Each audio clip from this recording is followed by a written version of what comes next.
This is Planning Your I Do from You Had Me at I Do. For over a quarter century, You Had Me at I Do has been helping couples say, I do. We bring more than 400 weddings of real-world experience as an officiant and a DJ, and this podcast is packed with what you, as the bride and groom, need to know, what you're wondering about, and what's keeping you up at night. No judgment, no fluff, just real answers and ideas for real planning. Here's today's episode. So I want you to imagine planning a really quiet, deeply intimate garden ceremony. You want maybe 20 of your closest friends, a little string quartet, just a super relaxed afternoon. Sounds lovely. Right. But then imagine standing at the altar of this massive, echoey banquet hall, and you're staring out at 200 people, including, your father's accountant and your great-aunt's neighbors. Oh, yeah. We see that all the time. It's crazy. How does a couple get from point A to point B? Because, basically someone along the line told them, you simply cannot exclude your father's entire side of the family. And they didn't know how to say no. Yeah, that transition from a really joyful engagement to complete logistical chaos. Yeah. It happens the exact moment a couple realizes their wedding is suddenly being treated as a community property project. Exactly. And that is exactly why today we are doing a deep dive into a really fascinating set of source materials from You Had Me at I Do. Yes, the team over at youhadme@ido.com. Right. And they are this organization of veteran wedding officiants who have spent, honestly, over 26 years in the literal trenches. They've officiated more than 400 weddings. Which means we've witnessed pretty much every conceivable family dynamic, every meltdown, every hijacked ceremony you could possibly imagine. Totally. So our mission for this deep dive is to extract the most actionable frameworks from their experience. So if you are listening to this, whether you're currently planning a wedding or honestly just dealing with overbearing family members in general, you can learn how to set ironclad boundaries, shut down unsolicited advice, and most importantly, protect your relationship during all the chaos. Yeah, and what stands out immediately in our approach at You Had Me at I Do is this fundamental shift in perspective. Yeah. Because couples, they just exhaust themselves trying to control what their families say or what they demand. Which is impossible, right? It's a mathematical impossibility. You just can't do it. The only variable you actually control is the architecture of your own response. Okay, so to understand that architecture, I feel like we need to look at the most extreme version of the problem first. The source material calls this archetype the spotlight stealer. Oh, the spotlight snatcher. Yeah, every family system usually has at least one person who, they fundamentally struggle when the attention shifts away from them. Right. These are the people who, the second you announce your engagement, they immediately announce what color dress they'll be wearing before even asking a single question about your plans. Or they attempt to rewrite the ceremony order just to ensure they have this really prominent speaking role. They use guilt, basically, to center their own emotional experience over the couple getting married. Okay, but to push back a little logically, if we know this interference is rooted in, maybe grief or a fear of losing connection, shouldn't our first response be deep empathy? I mean, if a mother is crying over the centerpieces because she's actually crying over her child leaving the nest, it feels a bit callous to just shut her down. That tension right there is exactly where couples get trapped. Because yes, holding space for someone's emotional transition is a beautiful thing. You absolutely can, and you should, have empathy for a parent's shifting reality. What? But granting them operational control over a logistical event does not cure their underlying grief. Empathy does not require you to hand over the steering wheel, That's a great way to put it. You can be deeply compassionate while remaining completely immovable on the boundaries of the event itself. So how does that actually sound in practice, though? When you are literally standing in your living room and a relative is having a full-on meltdown about the fact that you aren't having a religious ceremony, what is the actual mechanical response? Well, we provide a really brilliant, somewhat counterintuitive tool for this. Your response should not be impassioned. It shouldn't be heavily reasoned. It needs to be incredibly calm, highly consistent, and frankly, completely boring. Boring is good. Yes. We recommend memorizing just a 2-word script. We've decided. We've decided. That's it. That's it. The simplicity is the entire point. You say, we've decided on a non-religious ceremony. You do not add a because. Oh, because if you add a reason, you're opening a door. Exactly. The moment you say, we've decided on a non-religious ceremony because neither of us attends church and we feel hypocritical, you have just provided them with data points to argue against. You've invited a negotiation. Right. By simply stating the decision as an immovable fact, you provide what we like to call a closed door with a kind handle. A closed door with a kind handle. I love that. And the psychological mechanism there is fascinating because you are essentially starving the conflict of oxygen. There was this story in the source material that I think perfectly illustrates this. And what about the processional? Yeah. A bride's mother attempted to rewrite the processional order like 3 separate times during the week of the wedding. Yes, and her final demand was that she should walk down the aisle before the bride. Which is wild, like completely hijacking the ultimate visual moment of the ceremony. The audacity of that request is just staggering. But the bride's execution of the boundary was flawless. Right, because she didn't scream, she didn't accuse her mother of being selfish, she didn't try to unpack her mother's psychological need for attention. No, she simply repeated, "We've decided on our processional." She practiced it like a mantra. And she just said it over and over until the mother finally gave up. The mother's feelings of insecurity probably didn't vanish, but the boundary held firm because the bride just refused to supply any material for a debate. Exactly. And that direct confrontation is manageable because it's so obvious, Yeah. But the far more insidious threat to a couple's sanity isn't usually the spotlight stealer. It's the death by 1,000 cuts from everyday casual advice. Oh man, the background noise. Like you are at a Tuesday morning meeting and your coworker's sister is suddenly offering these unsolicited, highly aggressive opinions about your choice of napkin colors or your catering menu. Right. Why on earth do completely disconnected people care so deeply about the minutia of someone else's wedding? Well, we highlight a very common phenomenon here. Most unsolicited advice is actually just a form of psychological projection. Like they're working out their own issues. Exactly. People use your wedding to process their own historical regrets. If a coworker compromised too much on their own guest list 10 years ago and they still harbor resentment, they will forcefully demand that you stand your ground on yours. Oh, wow. Or if they wish they had eloped to save money, they will just barrage you with statistics about the wedding industrial complex. So they are basically attempting to rewrite their own past by directing your future, which means their advice is emotionally charged for them, even if it seems utterly trivial to you. Taking that a step further, because their advice is emotionally loaded, any improvisation on your part is really dangerous. What do you mean? Well, if you are exhausted from making 100 micro decisions and someone corners you about your DJ choice, trying to invent a polite rejection on the fly usually results in one of 2 catastrophic outcomes. You either capitulate just to escape the conversation, or you explode in disproportionate anger. Okay, so this requires a preloaded script. If you think about it, it's essentially like deploying a customer service persona for your personal life. Yes, I love that analogy. Right. Because when someone works at a complaint desk, they don't absorb the customer's rage because they don't own the corporate policy. They just politely repeat the rules. Couples need to view their shared vision as an immovable corporate policy. That captures the dynamic perfectly. You are providing excellent emotional customer service without altering the foundational policy. So the ultimate script for this everyday noise is, "Thank you for sharing that. We've decided to go a different direction." It is incredibly polite, but entirely impenetrable. Thank you for sharing that. We've decided to go a different direction. Or, if you want a slight variation, you can say, "We appreciate your perspective. This is what we've chosen." That's really good, too. But what makes these scripts functional isn't just the words being said, it's the elements that are intentionally omitted. I would assume the biggest omission is any form of an apology. 0 apologies, no over-explanations to soften the blow, and absolutely no permission-seeking language. Because the moment you appear porous, people will push through. We offer a massive warning to our couples about the danger of appearing undecided. Because nature abhors a vacuum, right? If you tell 6 different ants that you are still thinking about whether to serve chicken or fish, you haven't actually bought yourself time to make a peaceful decision. No, you definitely haven't. You have just crowdsourced a debate you never wanted to moderate. Precisely. Open doors get kicked in. You and your partner must decide privately which elements of the wedding are closed for discussion and which are genuinely still open.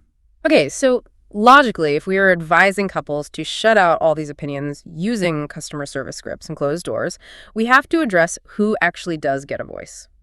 I mean, if it's a couple's wedding, there are technically only 2 votes. But practically speaking, some people do have skin in the game. How do you suggest we categorize these outsiders? We developed a framework called the voting committee, and it is wonderfully ruthless in its clarity. I'm intrigued. You are correct. There are exactly 2 votes on the committee, you and your partner. Everyone else in your entire social universe falls into one of 3 distinct buckets: input, update, or nothing. Okay, let's break down the mechanics of those buckets. Who actually clears the hurdle for input? Input is strictly limited to individuals who are materially impacted by a specific logistical decision. The most obvious example is parents who are financing the wedding. Right. If they're paying, they get a say. Yeah, a financial contribution fundamentally requires some level of collaborative input on how those funds are deployed. That is just basic reality. If they hold the checkbook, they are stakeholders. Who else gets input? Anyone whose physical comfort or participation dictates logistics. So a member of the wedding party with a severe peanut allergy gets input on the menu. A grandparent with mobility issues gets input on the seating arrangement or the venue accessibility. That makes sense. But notice the boundary there. The grandparent gets input on the elevator access, not the floral arrangements. The input is strictly contained to their area of material impact. Okay, so what about the update category? Who goes there? Updates are for extended family, friends, or coworkers who ask how the planning is going. The key difference here is that an update is the communication of a closed decision. Ah, closed. Yes. You say, "We just booked our photographer and we are thrilled." You are sharing joy, but you are not requesting feedback. Which brings us to the final bucket, nothing. People who get 0 information, 0 updates, and 0 input until a formal invitation arrives in their mailbox. Yep. I can hear listeners tensing up at this idea, honestly. Placing your own family members in a bucket labeled nothing feels incredibly harsh. It feels harsh if you frame it as a punishment. But that is the wrong lens. We reframe this as an outsourced authoritative boundary. It is a protective measure for your mental bandwidth. Okay, so how do you decide who goes in there? You relegate someone to the nothing category when they have consistently demonstrated that their opinions are unhelpful, when they have a history of crossing boundaries, or when simply discussing the event with them spikes your cortisol levels. Just instant stress. Right. You are under no obligation to live stream your vulnerabilities to people who use that information to manufacture chaos. That is a massive paradigm shift. You don't owe anyone a live stream of your decision-making. But wait, to maintain these buckets, a couple has to be entirely aligned, right? Oh, absolutely. Because if one partner puts an uncle in the nothing bucket, but the other partner casually asks that same uncle for catering advice, the whole system collapses. The system shatters immediately. Outsiders, especially family members who thrive on drama, have an uncanny radar for a divided front. If one partner is a firm boundary setter and the other is a chronic people pleaser, family members will exploit that gap. They'll just wedge right in. They will wedge themselves into that space and fracture the planning process entirely. A couple must sit down, look at their cast of characters, and privately agree, your mother is strictly in the update category, my sister is in the nothing category. Let's explore the worst-case scenario, though. You establish the united front. You deploy the customer service script. You put an overbearing relative in the nothing category, and they just refuse to acknowledge the boundary. It happens. They physically bypass your defenses and demand changes to the event. What is the escalation protocol? This is where you transition from personal boundaries to professional infrastructure. We call this renting a backbone. Renting a backbone. So you are talking about weaponizing the vendors. Utilizing them to their full professional capacity, yes. Your photographer, your caterer, the venue coordinator, the officiant. These individuals are not just service providers. They are highly experienced professional buffers. Because they've seen it all before. Exactly. They have navigated these exact toxic family dynamics hundreds of times, and they are entirely devoid of the emotional baggage that paralyzes the couple. So instead of trying to convince your family that your timeline is valid, you defer to an objective third-party authority. Exactly the mechanism. When an aunt demands you wait an extra hour for a late cousin before starting the portraits, you don't argue about the cousin's disrespect for time. Right. You say, our photographer dictates that we must begin at 3 o'clock to catch the golden hour lighting. We don't have the authority to change their schedule. You completely remove the emotional target from your own back. Like when someone tries to bully you into adding 3 last-minute guests, you don't debate the cost per plate. You just say, the final head count was locked in with the caterer 2 weeks ago per their contract. It is physically impossible to add chairs. The beauty of this strategy is that you aren't being dishonest. These are genuine logistical constraints inherent to large events. But by leaning on them, you save yourselves from being perceived as the villains. We explicitly instruct our couples to use us, the vendors, as the ultimate gatekeepers. Human shields, basically. Essentially, yes. If a rogue uncle tries to hijack the microphone for a surprise political rant or like an uncomfortable roast during the ceremony, the officiant takes the heat and shuts it down. Because it is literally in their job description to maintain the flow of the ceremony. Yeah. Deferring to objective professional authority is just so much cleaner than engaging in subjective family drama. The vendor doesn't care if your uncle is mad at them. They don't have to eat Thanksgiving dinner with him for the next 3 decades. No, we really don't. Which brings us to the final and undoubtedly most treacherous frontier of wedding planning. Oh boy. Vendors can block a rogue toast, and a caterer can block a late RSVP, but they cannot manage your future in-laws. The ultimate stress test of an engagement.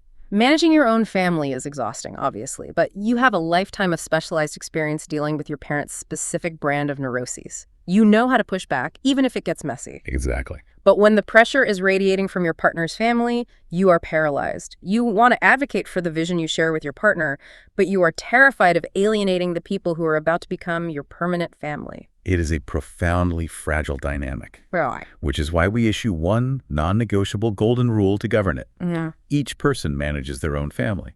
That is a brilliant firewall. You handle your mother, your partner handles theirs. You never cross the bloodline, you never initiate a conflict with your mother-in-law, and your partner never goes to war with your father. You hash it out privately first. Right. You hash out the disagreements in private, you achieve total consensus behind closed doors, and then you divide the frontline communication based entirely on genetics. Okay, I have to push back on this, though.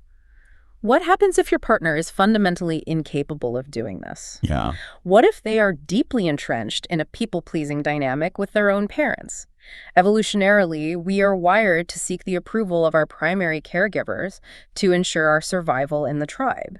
It is incredibly difficult to look at your parents and say no. If your partner refuses to push back against their family and their family is just steamrolling the wedding, where does that leave you? We have to deliver some very necessary tough love on this exact point.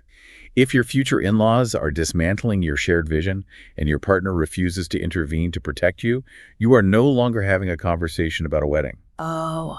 You are having a fundamental conversation about the viability of the relationship. That is a really heavy realization. If they will not act as a shield for your shared decisions now, when the stakes are relatively low, they certainly won't do it when the stakes involve raising children or managing finances or navigating severe health crises later on. The logical conclusion there is that the partner must be equipped to succeed. In most cases, a partner's failure to set boundaries isn't born of malice, it's just a lack of vocabulary. They literally don't know how. Exactly. They have never successfully told their parents no in their entire adult life. So your responsibility as their partner is to give them the tools. You give them the "we've decided" script. You give them explicit permission to blame the collective we, even if you are the primary driver of the decision behind closed doors. You have to empower them to practice autonomy. There was a story in the source material that anchored this concept perfectly. It was about a groom whose parents were relentlessly attacking the boundaries of the guest list. They were demanding to invite dozens of their own friends to this highly intimate event. It was a huge pivotal moment for their family dynamic. The groom finally sat his parents down at a kitchen table, looked them in the eye, and delivered the boundary. He said, "This is our wedding. We are profoundly grateful for your love and your financial support, but we are no longer taking suggestions or additions to the guest list." And the immediate fallout from that conversation is what makes the story so instructive. Right. The article notes that his bride literally wept with relief. She finally felt protected. And the parents, they were hurt. They were stung by the rejection.